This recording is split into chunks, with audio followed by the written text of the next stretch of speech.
Hi guys, if you're here, and so in today's video I'm going to be talking about the Idex Exchange. The Idex Exchange is actually a decentralized exchange that enables Ethereum based coins.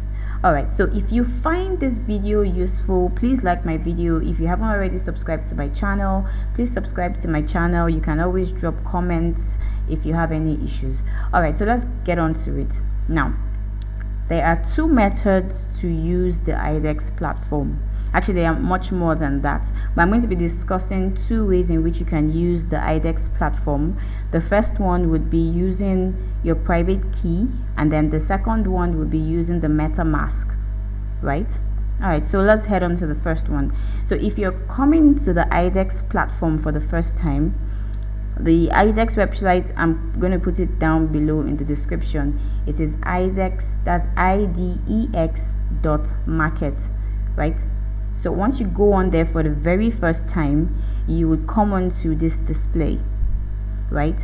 So the next thing you want to click on is Unlock Wallet.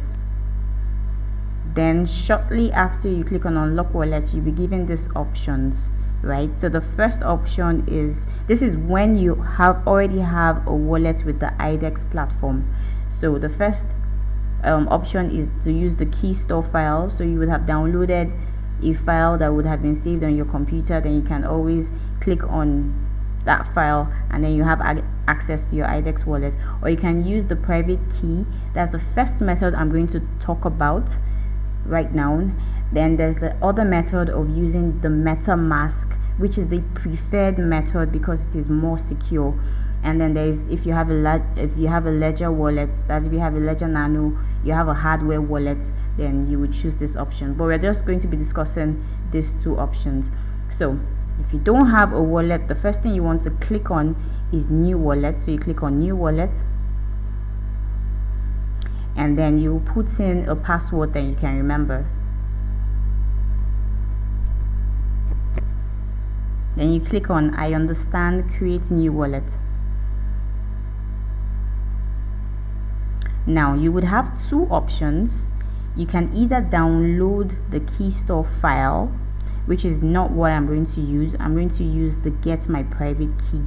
So I will scroll down here and click on get my private key because that's what I want to do. So I'll click here, and then I'll copy this out. I'll copy this because this is your private key. The next time you want to access the Idex Market or the Idex.market platform, you'll be required to use this key. So I'll copy this out, right? And as soon as I've copied that, I can now click on return to exchange. Alright, so this comes up. Now if you're going to use the private wallet option, it is important that you save your private, if you're going to use the private key option, it's important that you save your private key. This is what is going to give you access to the Idex exchange the next time you log on. So that would mean that the next time you're logging on, you're going to click on Unlock Wallet, right? So I'm going to wait. The Idex platform is pretty slow. It's the equivalent of what you call or the other wallet called the Ether Delta wallet, right? But I like to think that this is more user friendly, right? So this is what the platform looks like, right? So it shows you the coins that are right now. These are the coins in the market, and then it shows you the change for the past 24 hours. And so this is the titanium, this is Lambden. You can see the names all on here, and then it tells you what the prices are and all of that. So before we go ahead, I always like to know your prices or what you'll be charged when you're using every exchange. So we'll click on the help file. The help file gives you the recent questions because they have some there's some restrictions, like you can't withdraw more than $40, and then you can't trade anything less than I think $150. So we just click on the frequently asked questions. All right, so as soon as that comes up, all right, you scroll all the way down. The minimum order it would execute is $150, right? And then the minimum order it would execute if you're selling is $50. So you have to keep that in mind. And then if you're making a withdrawal, the minimum is $40. All right, so I feel that that is very important in your journey here, so that you're not making mistakes, you're not trading with less than that, or you're not trading more than that is always better, but you have to make sure that you're not trading with less than that. So all right, so if you wanted to go back, if you had closed this up and you wanted to come back here, you click on unlock wallet. So you paste in your private key and you click on unlock. So after you unlock, you have this come up, right? So you can see you no longer have the option to unlock because you have unlocked your wallet, right? So this comes up, you have the option of day or night. So your interface can either be bright, that's what you have right now in white, or you can have it dark. So you can click on this if you want to change that. So the price of Ethereum, the current price of Ethereum, then this is the exchange, that's where we are on at. And then your orders, we haven't placed any orders, so you can't go there. So the next logical place to go to is your balances, right? Because that's where you can see what your balances are, or you can see the different coins that you can deposit into. So you click on balances or full balance, you put your mouse over balances and this other sub menu comes up, then you click on full balances. All right, so when you get to my balances, you see all these assets on here, right? So you can check whether the coin that you want to trade with is on here, right? So you can find all of them here, and then you would see deposit, withdraw, transfer. Now you don't necessarily have to use these options just yet, because what it is, the wallet that you have created is an ERC20 wallet. What this means is that if you deposit any Ethereum based token on that wallet or onto that address, you would find all you need to do is click on query. Let's assume it was Ethereum Blue, for instance. So that's what you have here, right? So if you had deposited Ethereum Blue on here you would find your address here. So this is your wallet address. If you come here and click here, this is the copy, and if you come here, this takes you to your Etherscan. So if you come and click on copy, you can paste this here. So that's your wallet address. Or, and if you went on to if you came and clicked on here, that's the arrow here, you can find, it will take you to this screen that also still shows your wallet. So what this means is that you can deposit any Ethereum based token onto this address, right? So as soon as you have done that, and maybe the transaction has gone, if it was Ethereum Blue, for instance, you would come here and click on query. So it more or less like queries your wallet to see whether it can find any Ethereum Blue. So you can see it's showing 0 right now, so that means I don't have any Ethereum Blue transferred to that address.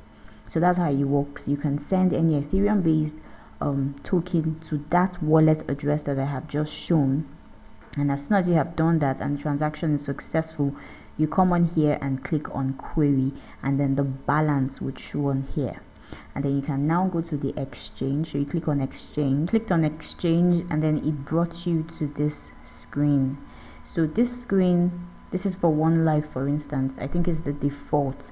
So it shows you the last price for one life, for instance, and then the 24-hour high, that's this price, and then the 24-hour low, that's this price, and then the change in percentage for the past 24 hours. So in our example, we had talked about Ethereum Blue. I'm just using it as an example. So if you had successfully deposited your Ethereum Blue to that platform, you come here and search for Blue, right? So it will show you the current price, the current volume, and then the change. so it's in the negative right now. So you click on blue. As soon as you do that, this changes up, right? So this address that is shown here is the contract address for blue. It is not the address that you're supposed to deposit on. Your own wallet address was what was shown you here. That's what you can copy here, or what you can see on Etherscan here. So you have no business going to this contract address. Alright, so as soon as you have gone to Ethereum Blue, it shows you the regular chart. So this is a chart for Ethereum Blue, and you can see that the volume of trade with it is very low. Then if you scroll all the way down, if you had any Ethereum, it would show you how much Ethereum you had here, right? And then based on that, you can come on here and choose a price, right? So you could choose this price. If you come here, you can click on this price, for instance, right? And then if you had Ethereum, and then how many Ethereums you want to buy. So if it's 120, for instance, it now shows you how much it is to buy, and hopefully you would have had that amount on here, right? So this is a price that somebody is willing to sell, and then you can decide to buy it as this price because it's a good price for right now based on what we are seeing here. Alright, so that's just a little guide as to how to buy and sell and deposit on Idex, right? So the next tutorial is going to be taking you on how to use MetaMask, which is a preferred option, you know, for using Idex. You're using MetaMask because it's safer and it's more secure. If you're using your private key, then you're always putting your private key on a website, which is not essentially a very good idea. Alright, so we'll move on to the next phase of the tutorial, which is using MetaMask. You first of all sign out of here. So would you like sign out? Of course. So you confirm you're signing out.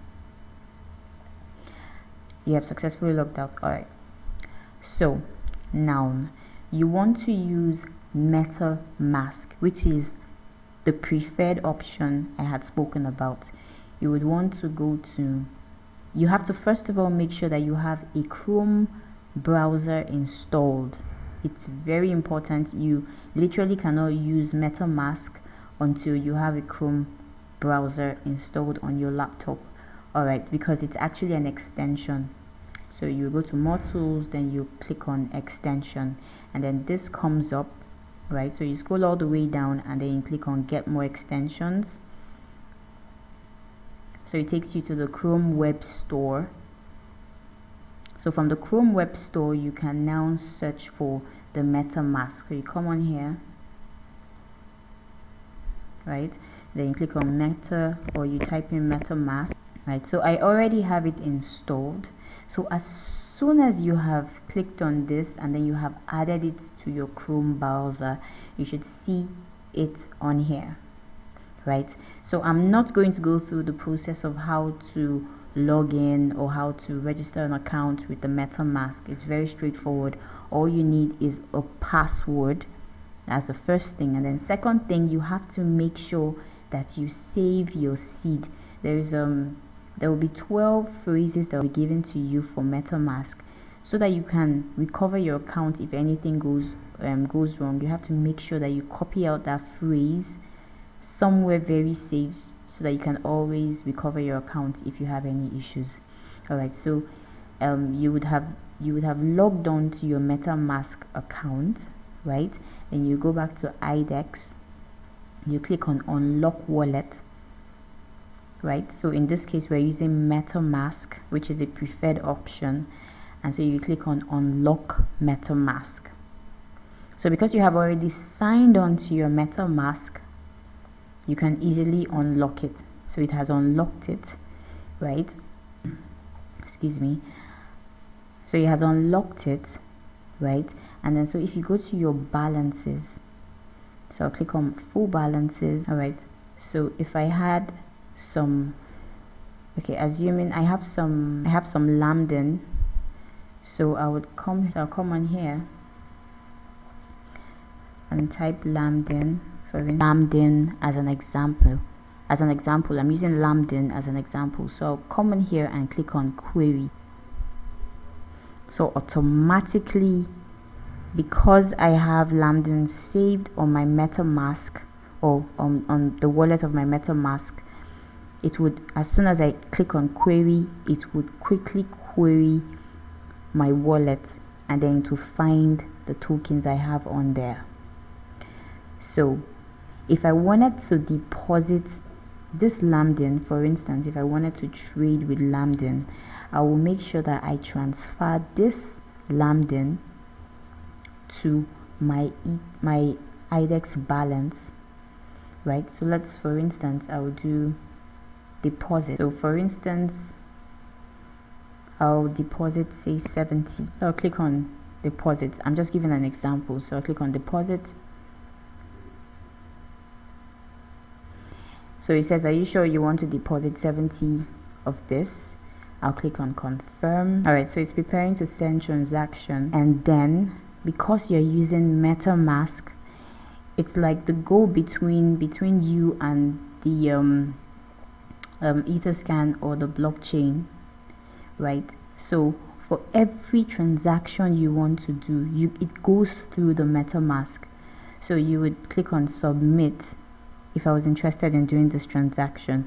So but that's how it would be if you had some coins on your MetaMask wallet. But I'm not going to do this transaction. I'm going to use the Ethereum I have to probably buy some tokens. All right, so that's how to transfer, or that's how to query your wallet for a coin that you have on your wallet. All right, so you can do the same thing with Ethereum. So you just come and type in Ether. So I'll scroll down, and already you can see that it has already picked the amount I have in Ether. So let's go ahead to my exchange. All right, so like I showed you before, this is what your exchange looks like, right? It shows you the coins here that you can trade. So delete this, right? And so it shows you all the coins on here that you can trade. So you can scroll down, or look, if you're sure of a certain coin, you can look for a certain coin. It shows you, like for instance, we had started with blue. So of course it shows you your last price, the 24-hour high and the 24-hour low price, and then your 24-hour change. So let's assume I'm buying more lambden, for instance, right? So I'll click on lambden. This changes up. Now never forget that this is the contract address for this token, so you're not supposed to use this. All right, so it shows you the last price, right, the 24-hour high, and then the 24-hour low, and then the change. So it is in the negative. It has dropped 11%, and so it's always better to buy a coin when it has dropped 11, or it has dropped in percentage. So it's always better to buy a coin when it's like 10% down, 20% down, and so on. All right, so we'll wait for this chat to load up, and then Idex has like a troll box, or what you can call a live chat. So if you're interested in chatting, you can always chat up here. All right, so it shows you the chat for lambden, and then on here, because I did not transfer the lambden that I had on my wallet onto the Idex platform, that's why I don't have it here being shown, but I have my Ethereum being shown here, right? So so now if I wanted to buy some more lambden, for instance, I will come out here and see the prices. So currently this is the price that somebody is selling at, and so this is the price I can buy at, right? So if I wanted to buy, for instance, I would come on here and click on this, the most current price, and then the amount I want to buy, right? And then it shows me the price, and then I can decide to buy, right? If I had some lambden, I could put in how much I wanted to sell at. I would look at the prices that people are selling at and the price I can also sell at. But something that is also very important to look out for is the market trade. If you scroll all the way down, you can see that somebody just bought at this price, somebody else had just bought at this price. So every time you see green, it means buy, and every time you see red, it means a sell-off. So somebody had just a whole lot more people are buying at this price. So the previous buy before then was at this price, at this price, and at this price. So if I was buying, for instance, I would buy at this price, you know, because that's what is closer to the last buy. So it doesn't necessarily mean that the last buy was the best buy, but it's just nice. It's not just nice, but it's also necessary to know what people are buying at, so that you don't buy at an outrageous price. So for instance, if I wanted to buy, right, and then you can see your fees here. This is 0.2%, so that's your fee. And then also if you're selling, this is also your fees. Alright, so if I was to buy at this price, I'll click on this price, then I'll put how many I want to buy. So let's assume I want to buy 29, right? So this is what it's going to cost me to buy 29 lambda, for instance. So I'll just click on buy. So because I'm using MetaMask, which is what I always advise, or is a preferred option, this comes up. That's the difference between using your private key or a wallet that you got with a private key and this one. So this comes up, right? Then you have to be careful. This was the previous one that had come up. This was the previous query or the previous transaction. So your most current transaction, which is what I'm trying to do, is this one, right? So it will ask you, do you want to sign this message? It gives you some kind of warning, and so are you sure this is what you want to do? And then yes, you click on sign. And so you have to do that for that transaction to go. Alright, so you have placed, so it says your minimum trade amount is not met, please try a larger. And so that's what I was talking about, that you have to make sure that, for instance, if you're buying at about 150, and if you're selling at about $50, you know. So that's how it works with Idex. Alright, so I'm hoping that this tutorial was helpful, also teaching you how to buy and sell and to deposit and maybe also withdraw on Idex. Alright, so if you found it useful, please like my video. If you feel that I could have done more, then also let me know. But I feel that this was a complete guide, or a good guide as to how to use MetaMask. So basically you get the extension for MetaMask, right? Whatever Ethereum you have on there would show up here, right? And so with that Ethereum you can make any buys, where you have to make sure that, for instance, if you're buying, your buying has to be at the limit of about $150, but I'm not ready to spend that just yet, you know, so I'm not going to buy. And then if you're selling, you have to be selling at least $50 as well. Alright, so and then you also have to look at the sell orders. This is the prices that you will buy at, and then these are the buy orders, so these are the prices you sell at. Alright, and then also very importantly, you have to look at the trades in the market to make sure that you are buying at a good rate. Alright, so that's all in this video. I'll see you in my next one. So this is from Ifyok saying bye.